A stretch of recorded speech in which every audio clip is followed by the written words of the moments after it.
The suspended public protector, Advocate Busisiwe Mkhwebane, joins us now via Teams for reaction to these developments. A very good afternoon to you, Advocate. So Parliament's Ethics and Executive Members' Interest Committee has cleared, as we've heard, ANC Chief Pemmy Majodina and, of course, the chairperson of the 194 inquiry, Qubudile Dyantyi, of bribery allegations. Do you accept the Ethics Committee ruling? I don't accept it. It's shocking, actually, and very, subjective process. I mean, they never requested any further documents from me. They're referring to the audio recordings and the transcript, and they didn't acquire that from me. And if they requested that, they would have been provided with the whole recording. Now, they take whatever the chairperson Dyantyi said in his refusal to recuse himself. It's exactly what Dyantyi said. I mean, it's so shocking for the Ethics Committee in Parliament. But anyway, it's the decision of the majority party. And it shows that they were not active in their investigation.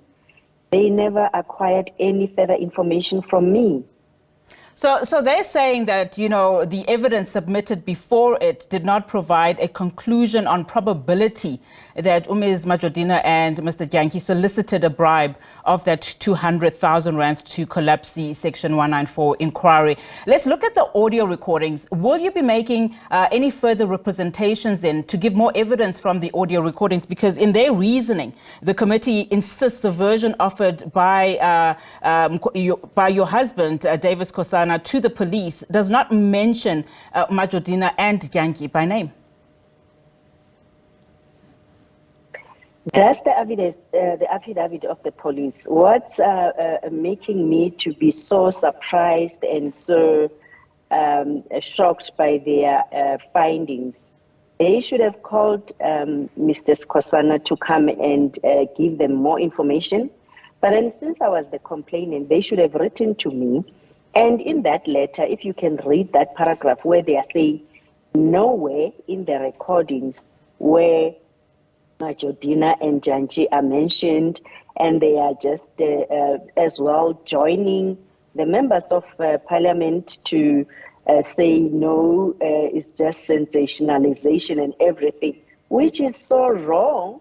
Those recordings, Tina Joemat, the late, may her soul rest in peace, we played them, they listened to the members of the public, and we will still do that actually through the spaces and other forums, because it's very few TV stations and radio stations which bothered to play the recording. So we'll still continue playing the recordings. The recordings, some of those who care are on my Twitter handle. They will listen for themselves. And they are just lying.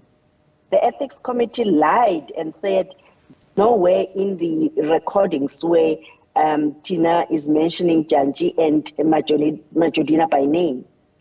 So what are your next steps? I mean, you're obviously accusing the Ethics Committee of lying and you don't agree with its final recommendations. So if they don't want to hear your concerns now, what are your next steps?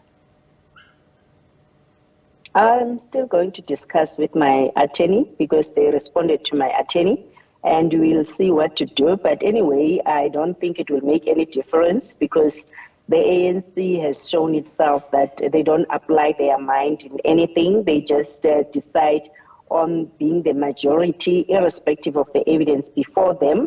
So as well, that executive committee is consisting of a number of ANC members. So it means they are protecting each other. And possibly they wanted to issue this ruling before the 11th of September because they would want to say no, Dyantyi and Majodina are not compromised in their decision of voting for my removal. But the police are still investigating the matter. And yeah. Now, earlier this week, as we wrap our conversation, we saw, of course, you trying to get back to work, saying that you are still the public protector, of course, President Cyril Ramaphosa III's office, saying that your plan to return to work is misconceived. We know that there is a process that is going to be happening on Monday. Your removal recommendation by the Section 194 inquiry will be considered on Monday. Have you decided if you will then interdict the process before it goes ahead? What are your plans? We won't interdict the process.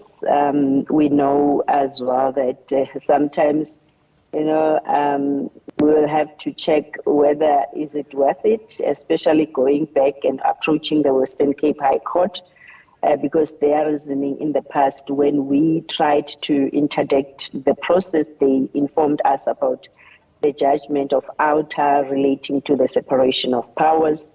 And whereas there's another judgment, the EFF versus SARS or Godan, where the Concord came to a different conclusion that it will depend on the facts of the matter. So they will go ahead and vote for the removal, ready for that, and with their numbers, possibly they'll do that. And we will see. Actually, the issue of me returning to the office, indeed, the presidential minute still stands. It says, it said until the inquiry is completed. It didn't say until the Parliamentary National Assembly process is completed. Thank you. So in as far as Monday is concerned, then you have exhausted all your avenues? Yeah, I'm expecting them to vote for my removal. Then I will deal with the review of the whole process. You remember it's riddled with all the legalities. I never completed my testimony. I only dealt with 2 issues out of the 5 charges.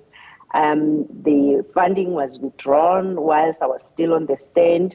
They delayed to get resources. They withdrew my attorneys. They even in fact, currently I don't even have attorneys because the public protector and state attorney are saying the process is complete. Whereas on the other hand, the president is saying no, the 194 committee is still continuing. So I will have to take the whole process on review. Remember Dyantyi as well, proceeding whilst I was sick, whilst I didn't have legal representation, the empowerment process. So it's a number of issues which are there.